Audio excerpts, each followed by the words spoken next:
What was your first impression of City Heights? That's a good question. I started. You were smart. Okay, so my first impression of City Heights was it reminded me a lot of back home in Oakland. It just like the streets are very similar, the houses are very similar. It felt just like super familiar when I visited for the first time, and I felt very comfortable. Oakland's constantly changing. Like, it changes really fast. Like, every time I go back home, you can see like how much change has happened, and like it's familiar and it's home. But I mean, I know a lot has changed in like the last 2 years, and like that little strip in City Heights specifically, University, I know it's like brought a lot of like fear into that community because of like the gentrification happening.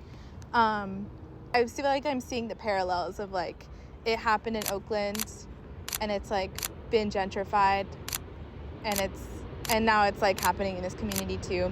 So me as a barista, I try to engage with customers in a genuine way, like a nice way, because those interactions can go a long way, and you never know what people are going through.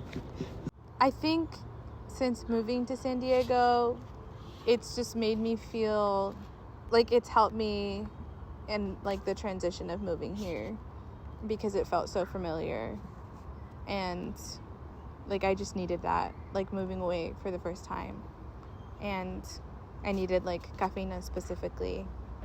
It's important to us as baristas and to Andrew and to me to show up for that community as long as we can, and like stay strong as long as we can, because like these things are shifting and happening. Like these gentrifiers are like changing a lot in San Diego and like everywhere. But yeah, I think we're just trying to hold our roots as strong as we can, and I know how, like, I just know how that feels. Yeah. Okay. Hi, my name is Tlamina Santana. I moved here to San Diego in City Heights 2 years ago from Oakland, California, and I am now working at Cafeína Café in City Heights.